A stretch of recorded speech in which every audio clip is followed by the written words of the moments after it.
Hello. Hello, my love. How are you? Nicely, I must say you look very, very elegant. Oh, thank you. In As your do you. black dress and the heel and everything. You look fantastic. No, I thought We could get out carry the this on sweats into for a the day. evening and go for We dinner can. somewhere nice. We can. It's the dream. Well, thank you for joining us for the very first episode of our invite-only podcast. Thank you for having me. I mean, that's lovely. First invite only. Sounds very swanky. Very swanky. I need a sort of an embossed invitation. I'm sure it's in the post. Yeah, maybe. Yeah, just the delays. It'll be any day now. Any day. All right. So, how are you? Very, very well. This is such a wonderful time of the year. I love autumn anyway, because I love the wardrobe of autumn. I love a knit. And so I love that part of the year for the clothes, but also Strictly starting, which is the most exciting thing in the world.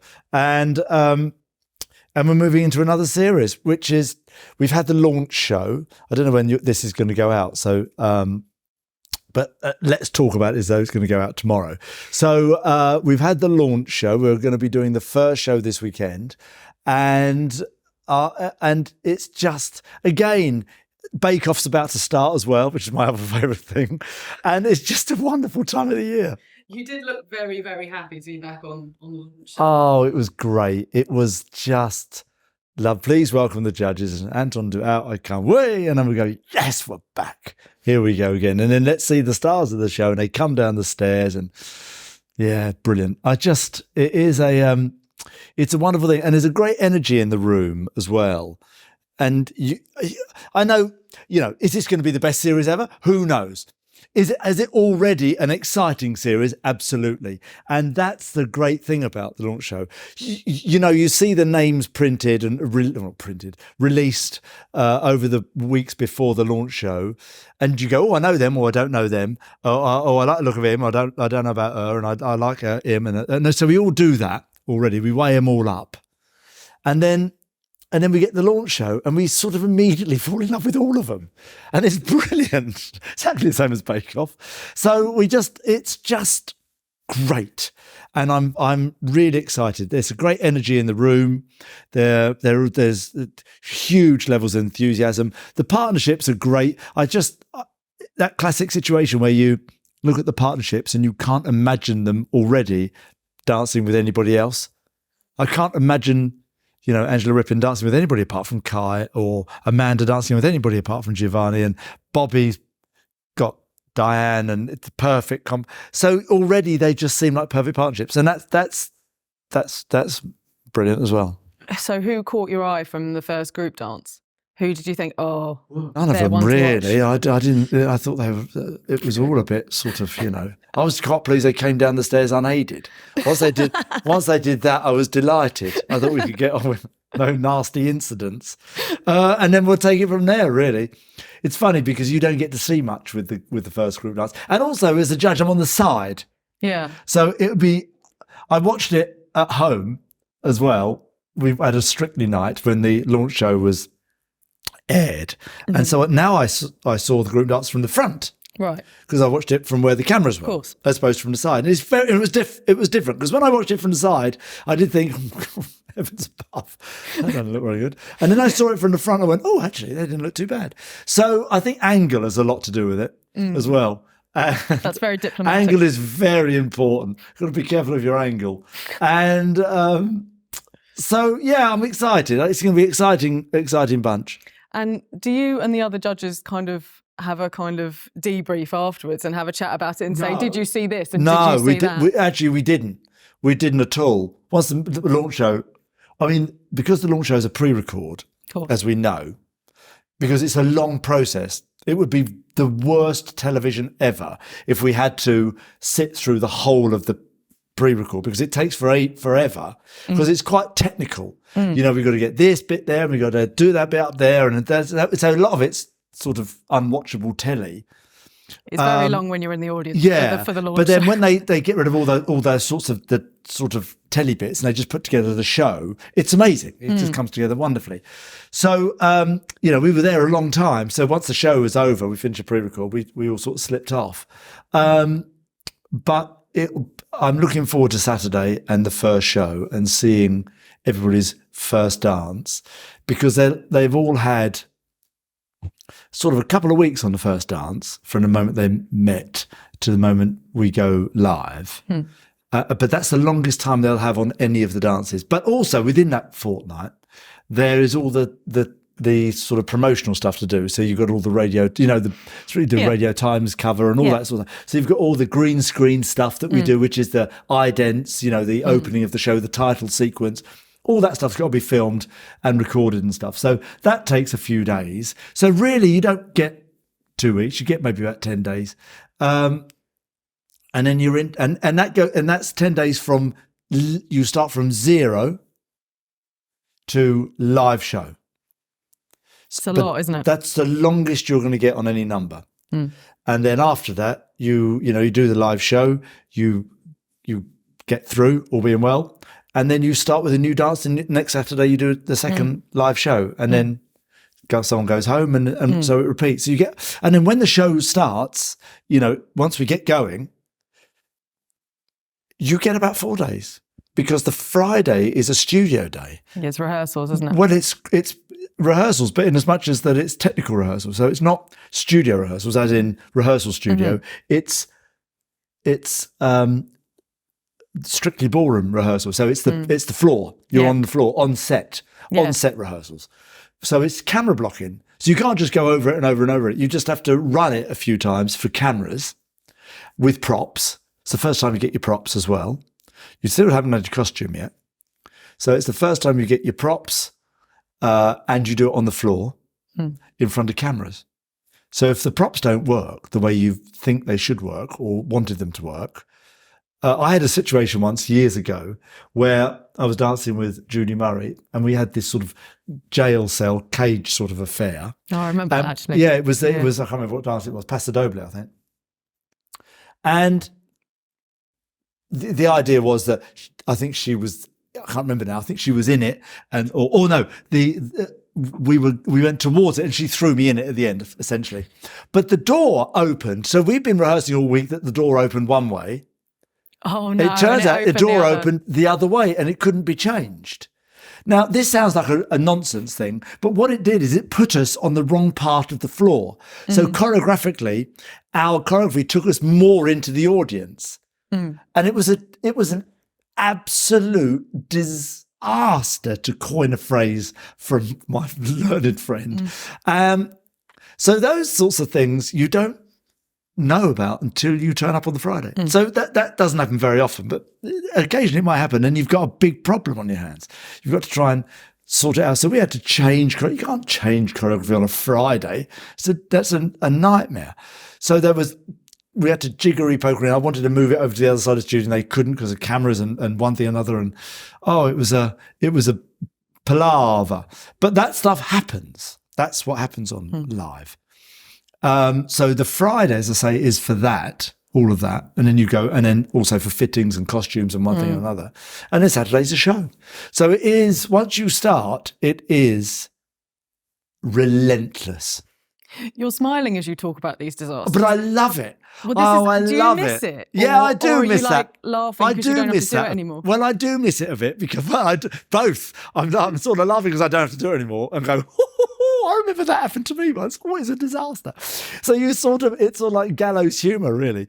But I miss it a little bit, really, because there's nothing like putting on a show, and every week you're putting on a show. It's your own show.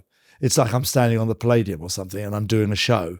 And for that minute and a half, I'm putting on a show with sets and costumes and sort of narrative and the song that I've chosen. And it's all into a minute and a half of a number. And that's the joy of Strictly Come Dancing now, as opposed to what it used to be like, where it was quite generic. So, ladies and gentlemen, please welcome to the floor Leslie Garrett and her partner Anton Du Beke dancing the waltz. So we'd walk onto the floor, take a bow, take hold and dance the waltz. And the music would end and we'd stop and we'd get our marks. And it was quite generic. It was literally proper ballroom and Latin American dancing. Now it's become, what I call numbers, that are ballroom and Latin American and sort of other forms of dance, bit musical theatre as well in there as well, and contemporary numbers and stuff.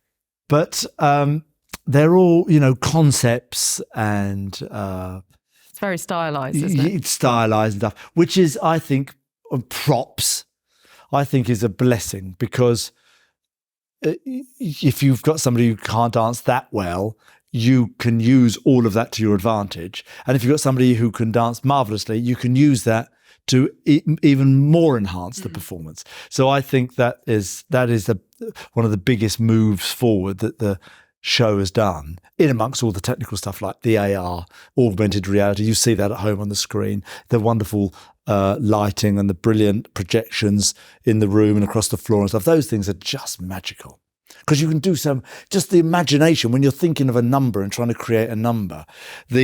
All these tools that you have available, brilliant. I don't think I can go any further without talking about your performance in the launch show, which went down remarkably well. Well, I don't like to brag, but it was, it was fire emojis? Fire emojis and all of that sort of stuff. That was my wife.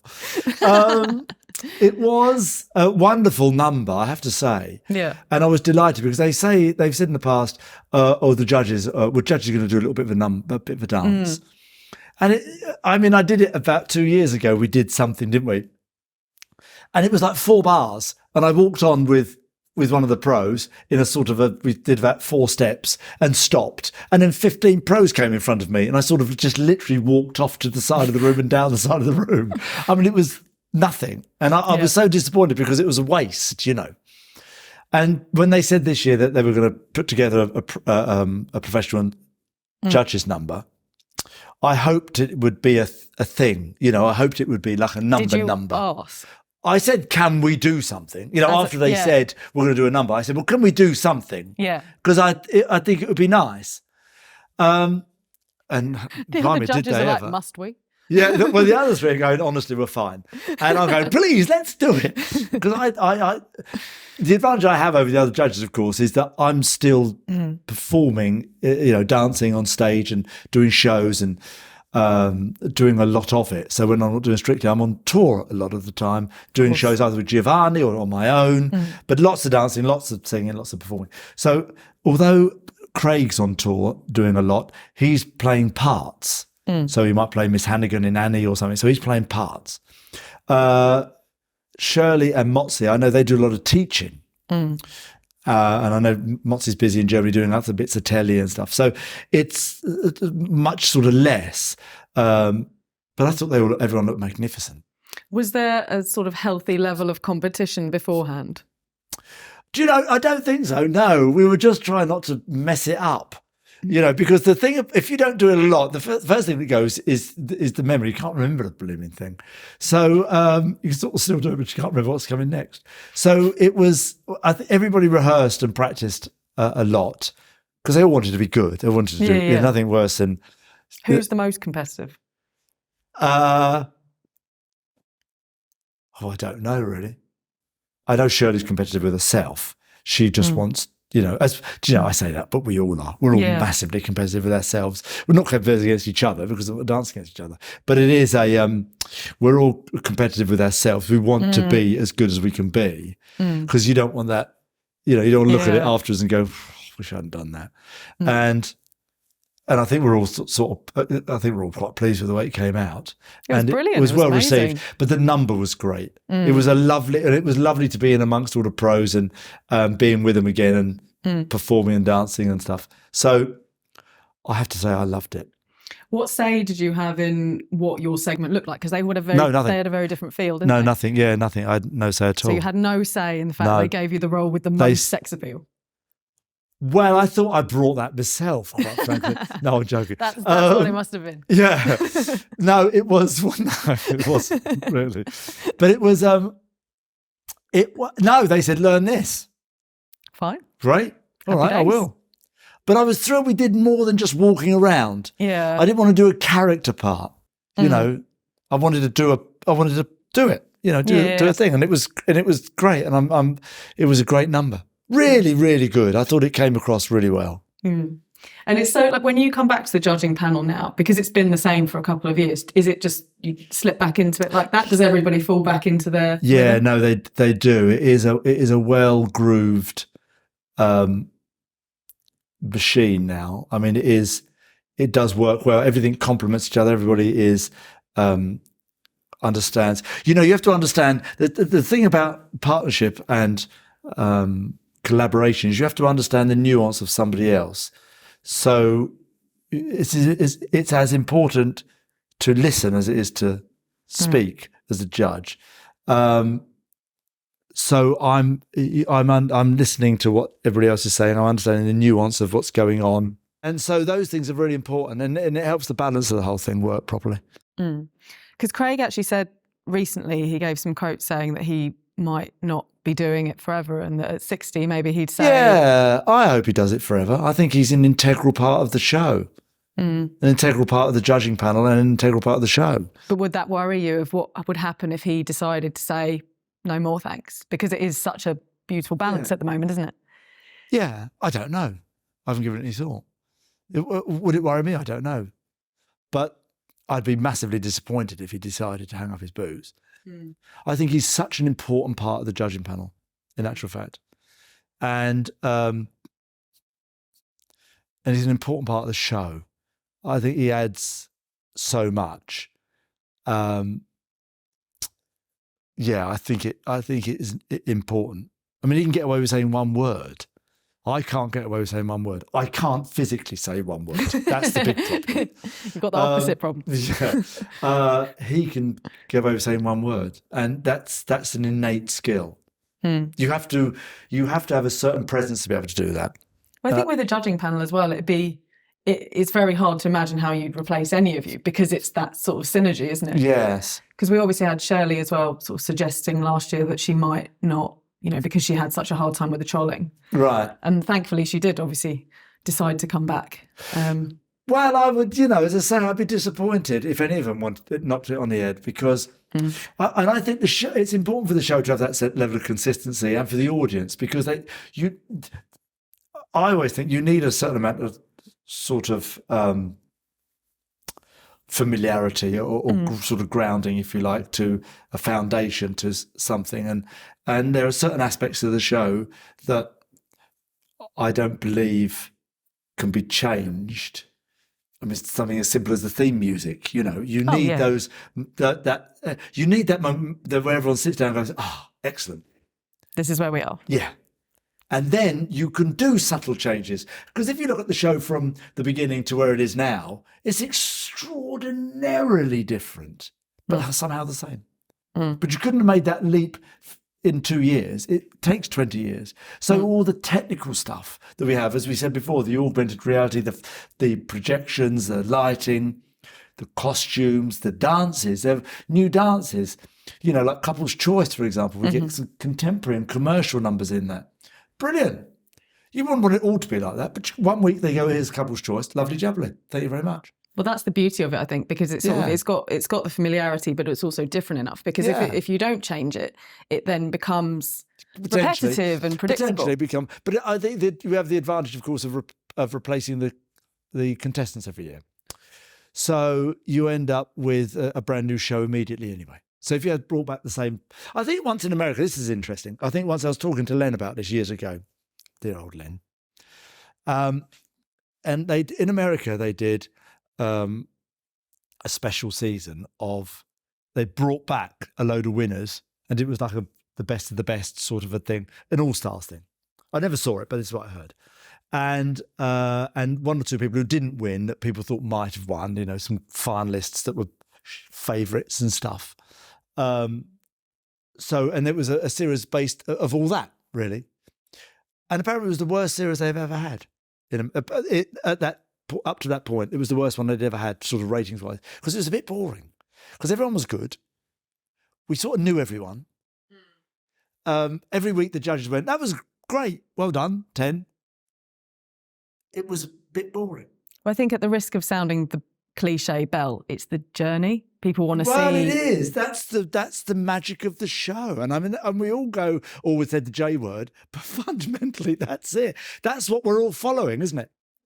That's what we're following. We're following the journey. We're following the story of the couple, and that's the most important thing, really, for me. You mess around with that, and I think you lose the magic. Yeah. You mentioned Len there. How hard was it to get through that tribute in the launch show? Because it was really emotional to watch.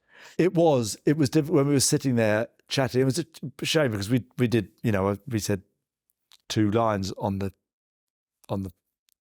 VT, but we sat down like this and we had a chat about it for half an hour. I think we all did, probably 20 minutes or so, and just spoke about Len. And they asked us some questions about Len, fondest memories, and all those sorts of things. And it was hard, really, because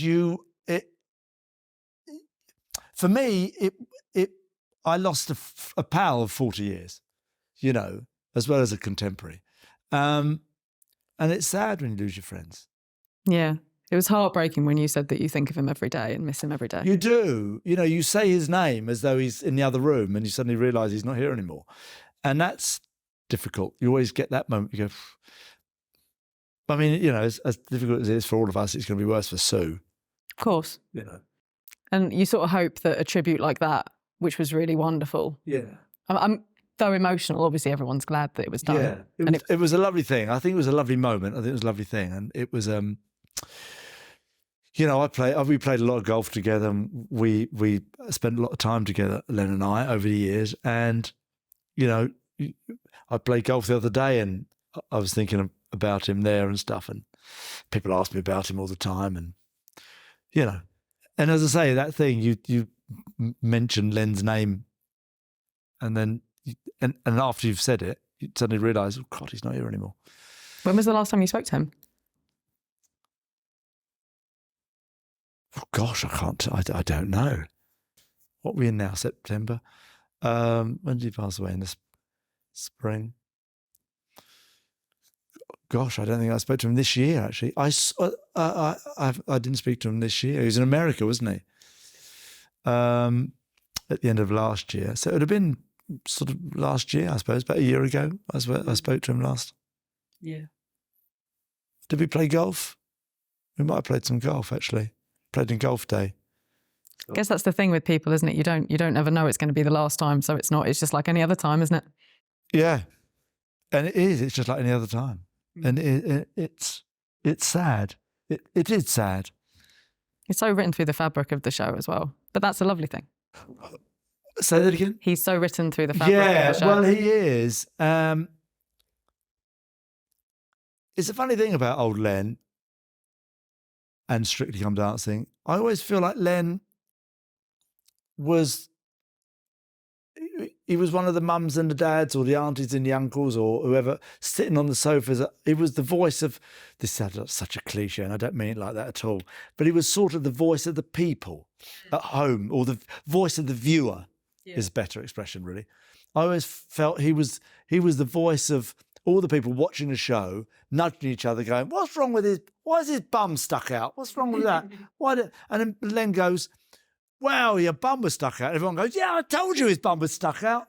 And he was magic, really. And I because you have, in the early series, you had, bearing in mind, nobody knew anybody on the early series of Strictly Come Dancing. So all we knew was Bruce. I'm not even sure anybody really knew Tess in those days, did it? Probably knew a little bit, but we knew Bruce. Yeah.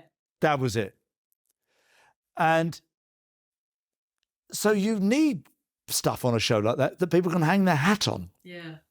And Len was that man. He was, you had Bruno there being all sort of effervescent, and you had Craig being all sort of grumpy. And I mean, I think about Craig in the early days, and dreadful. The things he would say were dreadful. Are there any that stand out? No, I can't begin to. Your embarrassment to you and your family and all that. Oh my gosh, cutting. And he's softened, which is a lucky. Yeah, they've no idea, these new contestants. They're getting away with, but and then Arlene, the only lady on the panel at the time, and she's fighting for her corner, and Len was you know, he was one of the mums and dads on the sofa. It was. Is that something that you've tried to tap into? Because obviously he was a great inspiration to you. No, he was a great inspiration to me, but no, I just do. He said to me, which was the greatest piece of advice I've ever received. Really. He said, "Be yourself and say what you see," and that's what he said to me when I got the job. And he phoned me to congratulate me on getting the job, and that's all I've ever tried to do, really. And that's the most important thing, really. Just be yourself. And as a judge, you've got to say what you see, because he was brilliant at that. And it was, you know, it was great, because if you danced badly and it didn't go very well, he was wonderful at not sort of labouring. We all knew it wasn't very good. You don't have to come and bash me over the head with a stick and say, well, that was awful, wasn't it? Yes, I know it was awful, thanks. He's just told me up the other end. He's just told me how awful it was. So Len was wonderful at not sort of, you know, bashing you when you were down. You could see that it didn't go very well, and he would try and give you some sense of encouragement. So that was, and I think everyone at home loved that about him as well. Who do you think you're closest to of the other judges? What, personally? Yeah. Equally, all of them, really. I've been on the show since the beginning with. I'm doing coffee now. To anybody who's listening to this, I'm sipping coffee now. You have coffee as well. Follow my lead. That's a very good idea. I'm a very good leader. And it's what I've been doing for many, so many I years. hear. Only in hold, though, not in life. So here we go. We're going to sip. 1 after 3. Don't go early. Ready? 1, 2, 3.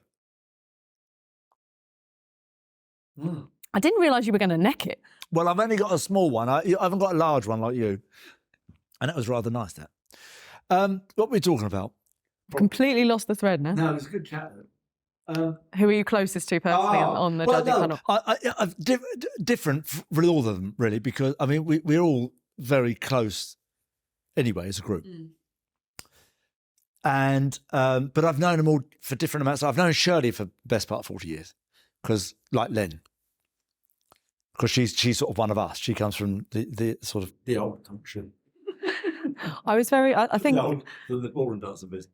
I read an interview with her where she was talking about the trolling that she experienced last year, and I think she gave an anecdote where she said she was upset, and I don't think the cameras caught it, but you just passed her your handkerchief. Yes. And I thought that was really a lovely gesture. Yeah. Well, she was getting a bit teary, and so, I passed her a handkerchief. What does one do? One ought one. Must be. Do you think with the trolling, do you think women get it worse? Potentially the female judges? Yeah. I think women get it worse than everything at the moment. I you know, it's but yeah. It's, I mean, I don't, do you know, it's funny. No, it's not funny at all. Just turn a phrase. I don't read anything really. So I understand, this is naive for me to say, I don't get it. I do get it. I understand it. Of course I do.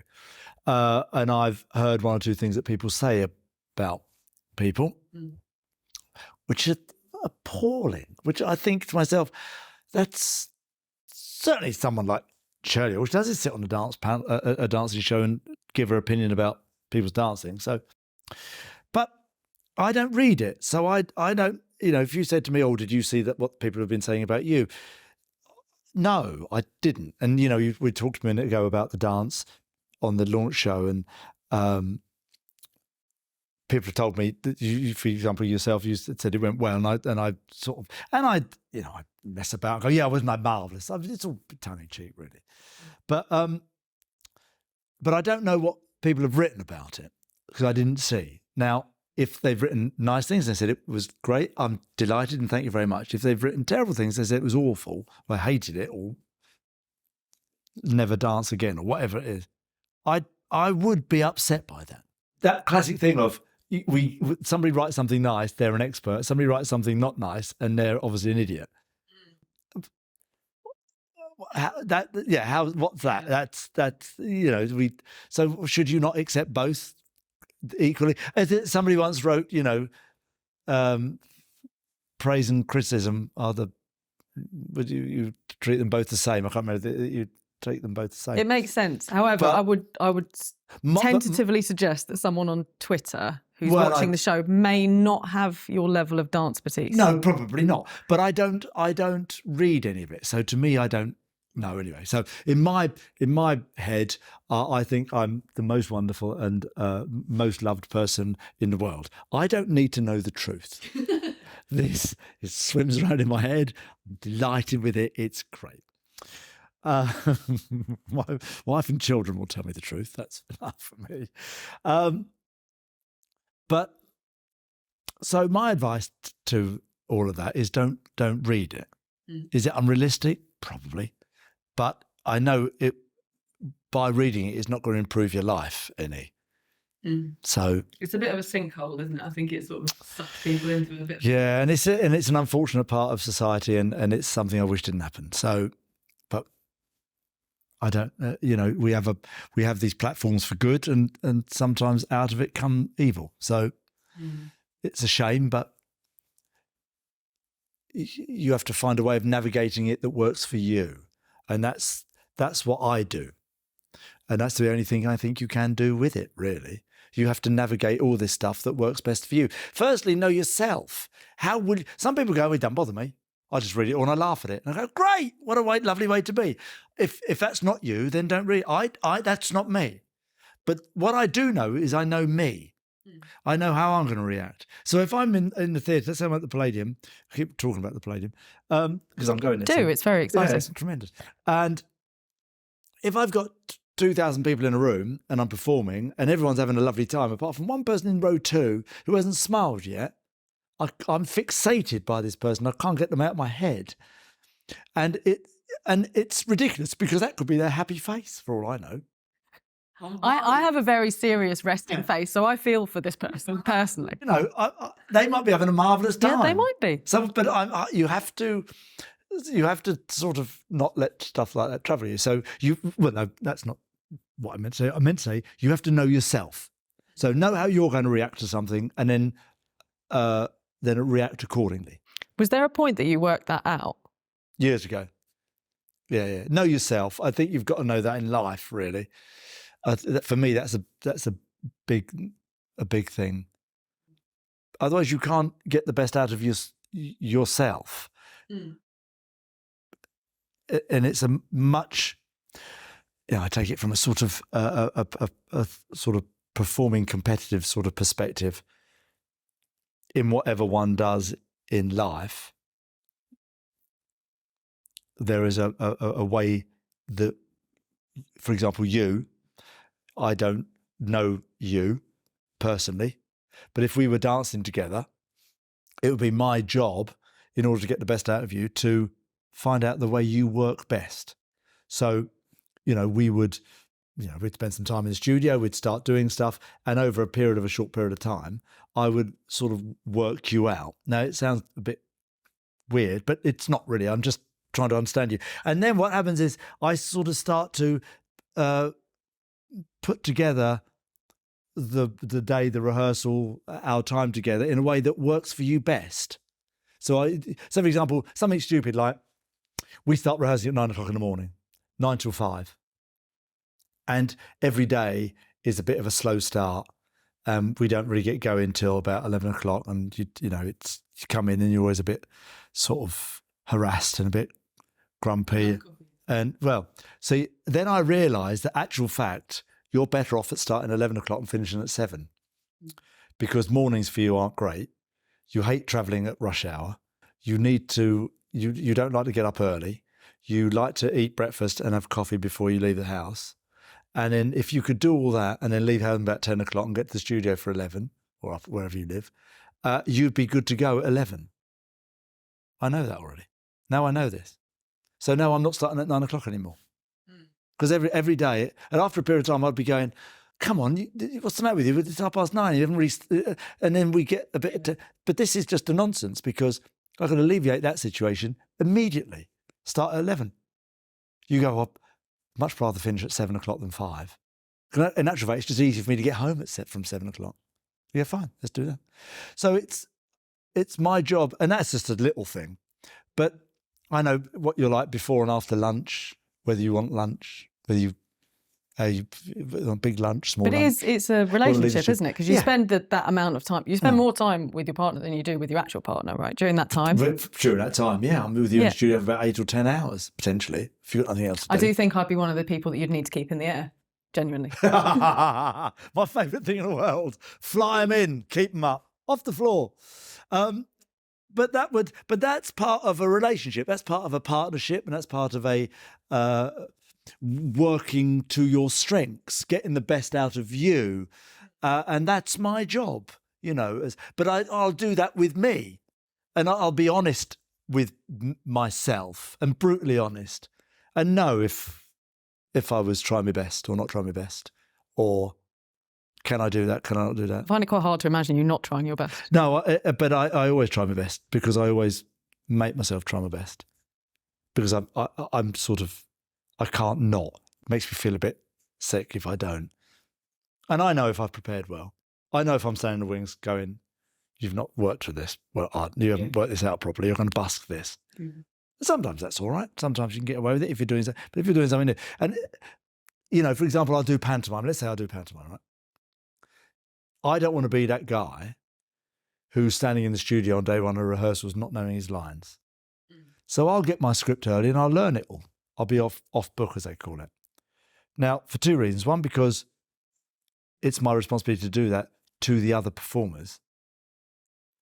And two, I know that I'll be better in the studio if I do know it. So I might turn up and I sort of half know it. And I'll be in the studio going, I only half know this. I'm sort of going to try and bust this. What a load of old rubbish. It's coming back to the knowing yourself thing though, isn't it? Because some people are very good off the cuff. Some people, the kind of fear makes them very good. People say they are, but I haven't met any of them. It's a fair point. Yeah, they say they are. I know a lot of people that say that. No, I love stress. I eat stress for breakfast. No, you don't. That's a load of old crap. You're going to die of a heart attack. Yeah, this is a nonsense. I love that. I love all of that stuff because I've heard it all. I've heard all of that stuff. I work better when I haven't. No, you don't. Because I've seen people who have prepared and I've seen people who haven't prepared, and the people who have prepared are invariably better. Have you ever had a partner that's like that on Strictly? Like somebody who's a bit like, oh, it'll be fine on the night, and you're like, it won't. Yeah, it won't. Yeah, and I'll give them 1 week of that. Right. We're going to name names? No, because they're all a bit like that until they get in front of an audience. What I do is I get people like, I'll be fine on a night. Okay, fine. And what I do is I'll go out into the wherever we are, public space, into the reception or something, and I'll drag 15 people in. Come in the room. Stand at the end of the room. Right, let's do this number in front of an audience. They just basically die 1,000 deaths. And you go, there you go. But that's it. Then you go, there you go. That's what it's going to be like. But about 1,000 times worse. Because one, you'll have 10 million people at home watching. You'll have hundreds of people in the studio. And you'll have the 4 judges. And you'll get one go. And you'll have watched 15 other people dance brilliantly in your own mind. And now you've got to go out and do it. No, there is nothing like preparing properly. No one's going to busk that. I'm going to walk out onto... No, it's all right. I sort of know the song. Be all right. I'm going to walk out onto the Palladium and I'll sort of pick it up as I go along. Really? Walk out onto the Palladium in front of 2,500 people with an orchestra in front of you, everyone cheering, and then go on then. Sing that song you don't really know. Good luck with that. Sing that song you haven't really prepared properly. You've only listened. Yeah. That high note you can't really hit because you haven't really warmed up. Try it now. Yeah, not really put it like it's what I mean, you see. I hear all this stuff and it's such a load of old nonsense because it's a much... And also, somebody once said to me, you've got to rehearse 100% and perform at 80%. The hardest job should be the rehearsal. That's the biggest performance. In rehearsal, you must rehearse 3 spins when you're only ever going to do 2. Don't rehearse 1 spin and then can't do 2.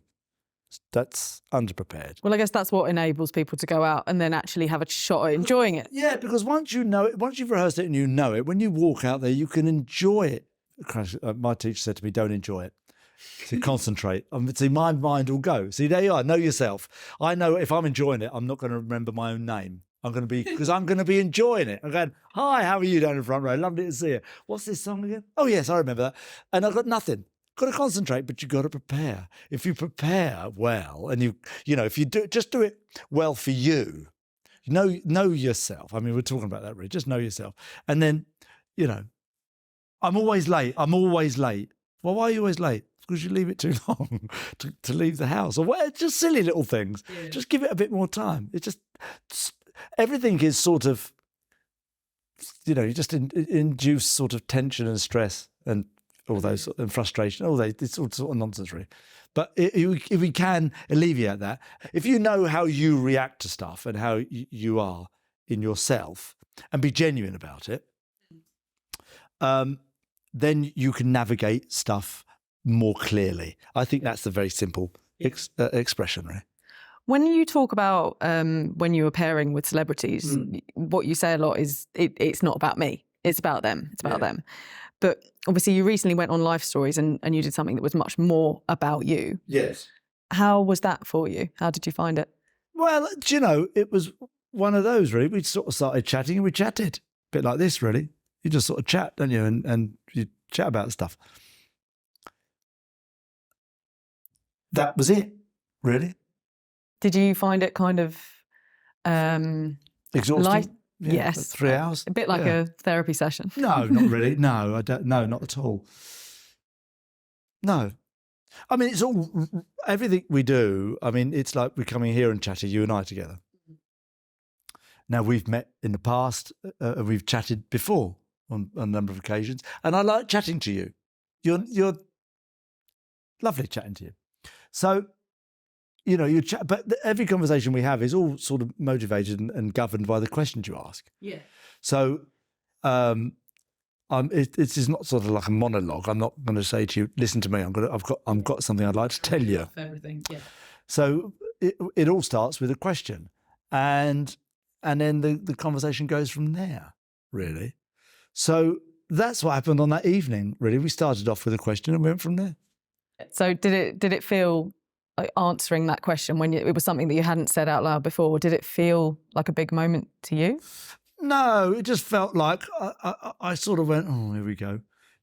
Because I knew what it was going to be a one question answered. It was suddenly going to be coming into a bigger conversation, which I didn't really want to have because I don't think it's that interesting. I wanted to talk about me in a showbiz sense. Look how fabulous is all this, because I love it. Because I love what I do. I'm very lucky. I've got the best job in the world, and I absolutely love what I do. I love performing. I love showbiz, if you like. But I love the craft of it. I love the art of it. I love the connection one has with an audience. I love performing, but in front of an audience, on stage or in television studios and doing what we do. I really love all that. And I loved being a top competitive dancer. I loved the lessons. I loved the practice. I enjoyed competing. I hated doing badly. I hated dancing badly. That's the thing that would upset me more than anything else. Results and neither here nor there, but bad dancing was the thing that upset me more than anything else, because that's all part of use the journey word again, all part of the journey. It is going to be awful, and it's also going to be great, and that's all part of it. It's how you navigate that, and how it challenges you to want to be better at it. And whether I'm dancing on stage or dancing in the studio or performing, but I love I used to call it a road. I love the road I was on. I love that long, I used to think of it as a Roman road, a perfectly built road with carnage to the left of me, carnage to the right of me, but I was going to trudge along and plough along this road, trying to be the best I could be at what I was doing. And that was always how I envisaged it, you know. It takes an extraordinary level of determination to keep. Yeah, but what else was there? My attitude was, what else was there? Mm. It was... Others get distracted by the chaos. Yeah, but to me it was all... Yeah, exactly. Everyone... Know thyself, really, you know. Yeah, the mantra, we've got it. Yeah, well, it is, but I think it's an important thing because I used to see people come over from other countries to the UK, which was sort of the hub of ballroom and Latin American dancing, where all the great teachers were. It's all global now, but back in the day. And people would come from far off, from, you know, Australia and New Zealand and Japan and all sorts of places. Travel great distances. I mean, they weren't coming from sort of France or something. Well, that's far enough. But great distances, and coming to the UK to have lessons, practice, do competitions in the UK or around Europe or wherever it was. But fundamentally, to learn the art and the craft and to plough on. And they would sort of just come over and sort of not do it, have a few lessons, wander around, being all sort of enjoying the sort of ambience of the whole thing, but not really putting any work in. And I never understood that. I used to think it was what a waste of time and life and money. I couldn't get that at all. Of course, we had no money growing up, so everything for me was, you know, it was also quite dramatic as well, because I was I was always down to my last pound all the time. So everything was massively important in my life. Time was massively important because I came to it late, had no money. So that was massively important. And I started off at a low level. I always felt like I was competing against all these people who were already established and great. And so I was struggling to get up there and beat them. And so everything was, but that was the way I was, you know. But I've always felt like that, even since we've come into this sort of side of the business. You're always trying to move forward with it and be better and work harder at it. Do you think some of that comes from your mum? Because she obviously worked so hard. Yeah, she probably, actually. Yeah, I mean, she was always the benchmark and always sort of my role model, my mum, because she came over from Spain and she had 2 jobs and, you know, and ended up buying her own council house and all those sorts of things. So, you know, you are inspired by certain things. And is she better now? Because I think she wasn't very well when you did Love Stories. She's on the mend, but she's still, I'm glad to hear it, struggling a bit with it all. You know. Oh, well, I hope she improves. Thank you very much. So, but that was me. So really, you know, when I did that show with Kate, that was all I was talking about, really. Did you get a different reaction from people to what you expected? Because it is a different side of you that we've not seen before, of course. Yeah, well, yes, I suppose. I didn't give it too much thought, really. I had some lovely messages, and I know based on my story, people said it was lovely for them to hear, which is great, which is, I suppose, one of the things you'd want to come out of it. Anything like that, you want to come out with a positive, not so much positive story, but a positive reaction for somebody else.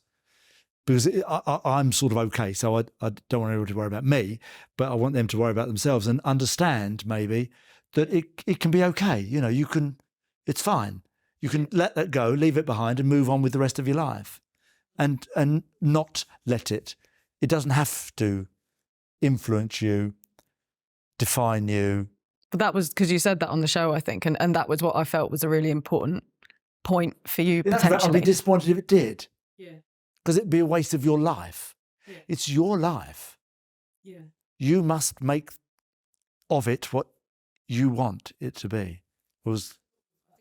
Don't let somebody else dictate. I know it's difficult because, you know, we're all dictated to by greater powers, government or whatever it is, but fundamentally in your own sort of little thing, you must allow yourself to decide not somebody else to decide. Because it's a kind of power, isn't it? If you let what someone else has done dictate how you behave, you're actually giving them that kind of. I think I worked for someone once and I absolutely hated him, but I wouldn't quit the job because I didn't want him to have that power that he'd made me change something that I wanted. Then you could argue that was sort of ludicrous because you went into work unhappy every day. Yeah, exactly. And invariably it was going to. So all you have to do is just decide how you're going to do that on your terms. Yeah. You sort of walk in one day with the pleasure of going, I'm not working for you anymore because you're an arse. Thank you and goodbye. And then you walk out. So, and then you go, right, let's do something I like.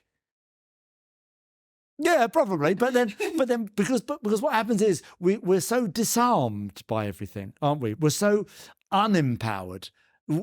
We have to, as I said at the time, all you can do is you must try and do what you want to do that makes you happy. So I said at the end of the show, and I don't know if they used it or not, you can do whatever you want to do in life. Be whatever you want to be. You want to dance at the Royal Ballet? Go and dance at the Royal Ballet. Go and knock on a door. Bang on a door. Doesn't cost you anything. Say to the person there, I'd like to dance at the Royal Ballet. What do I have to do? And they'll go, well, and the first thing you have to do is take some ballet lessons. And over the road there's a ballet school. If you start there, and we'll probably see you in a few years. You go, fine, I'm on my way. You want to play for Manchester United? Go and play for Manchester United. Going back. Don't wait for somebody to come up to you and say, would you like to play for Manchester United? And you go, currently, probably not. But ultimately, probably, yeah. Well, go and bang on the door and go, excuse me, I'd like to play for Manchester United, please. What do I have to do? They say, well, the first thing you need to do is get yourself a pair of football boots. Yeah. And off you go. You can do whatever you want. Just go and try it. All that somebody's going to say is no. You're not going to get into trouble. Is this something you're planning to kind of replicate with your own kids? Yeah. What are their ambitions? What do they want to be when they're older? It changes on a daily basis then. George wanted to be a ninja the other day. That's a great ambition. Yeah, I still want to be a ninja. Laura wants to be a mermaid. So I think both of those things are possible. Yeah, why not? Go for it. Knock on a door and find out what you've got to be. What do I have to do this? But that's the joy. See, the world is your oyster. I don't know. I know this is a massive generalisation. I don't want to. And I know it's difficult, and people come from different backgrounds and different situations and stuff, and it's hard and stuff. But try and do the things that make you happy, I think. How would you feel if the kids wanted to go into dance? Would you feel good about that? Yeah, no, fine. Do it. If that's what you want to do. You must do what you want to do. And then you must try and do it to the best of your ability and do it as well as you can. Don't waste time and don't waste opportunity and don't waste talent. That makes me sad. It's a shame if you do something not properly. Do you know what I mean? If you want to, you don't have to be good. You just have to try your best.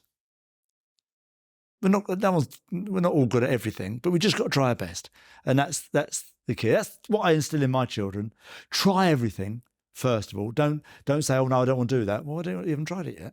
Try it first, and then you can decide. So try everything and try your best at everything, and then you'll fall into something. Could be something random. But that's life, isn't it? That's how it should be. Opportunity is the best thing. Do you think having kids changed your perspective? Optimism is the best thing. I love optimism. I love energy. I love optimism. I love enthusiasm. You get that from young people. They have great enthusiasm for stuff. I love those things. Are the best things, and out of that comes magic. Do you think having kids changed your perspective on life, or did it sort of bring some things into sharp focus? Just changed life really entirely, and as it should do. Really, I used to be everything used to be about me, and now it's all become about us, and it's lovely. Was it a hard transition? No. Some people find it really hard. Yes, I can imagine, but not for me. Maybe I did it later. You see, much later in life, so it was perfect. and I love it. I love it. I do it over and I'd have 100 children if I could.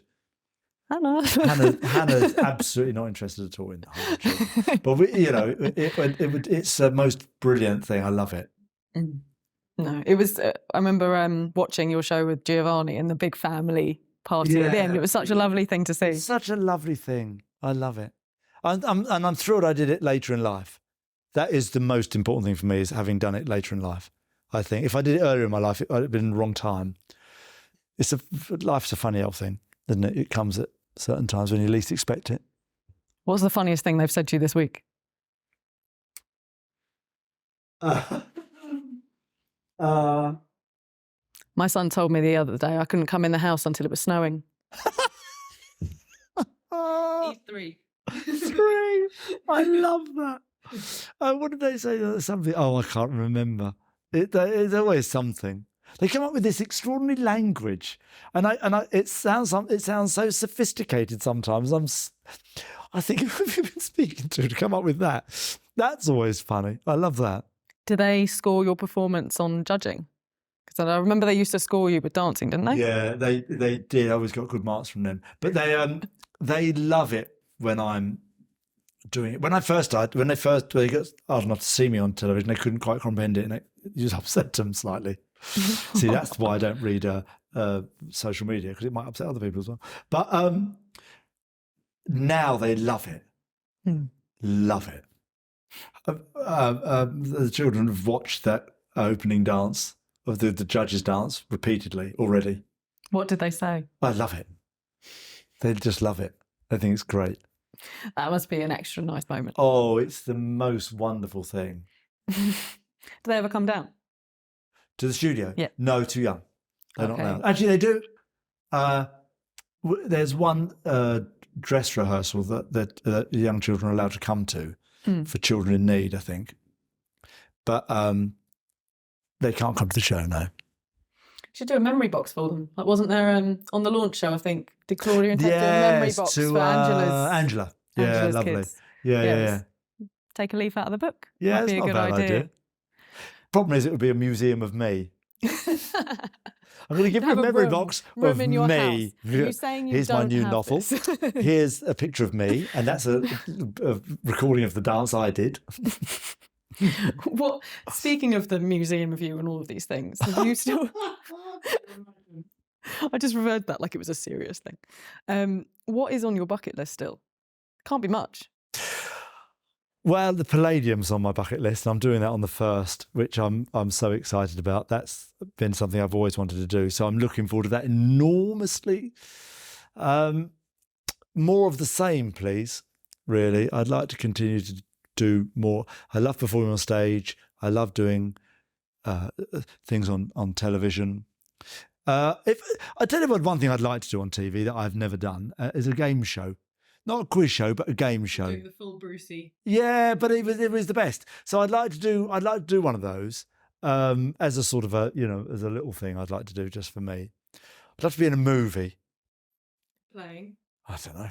James Bond, the next James Bond. How about that? No, I'm joking. But I don't know. I'd love to do. The roll is going, Spare. Well, it is going. I think that shit might have passed. But wouldn't it be fun? Because I'd love to. Do you know why? Only because I'd be interested in the process. Yeah. And movie style, but I'd love to be involved in a movie so I could see it, or because it's such magic, and I'd love to try it. I'd love somebody to go, have a go at this, and I go, all right, thank you very much. But I would try my best. That much I can guarantee. And I have lessons and everything. But that would be I'd give it literally work on it 100% in rehearsals. And then I could enjoy it a bit more, see. Concentrate. Don't enjoy it. Concentrate. Oh, that's my teacher. Take note, BBC. Take note, Hollywood. Hollywood. Can you imagine it? It just... Oh. You never know. You never know. Well, I hope you wouldn't be unbearable. No.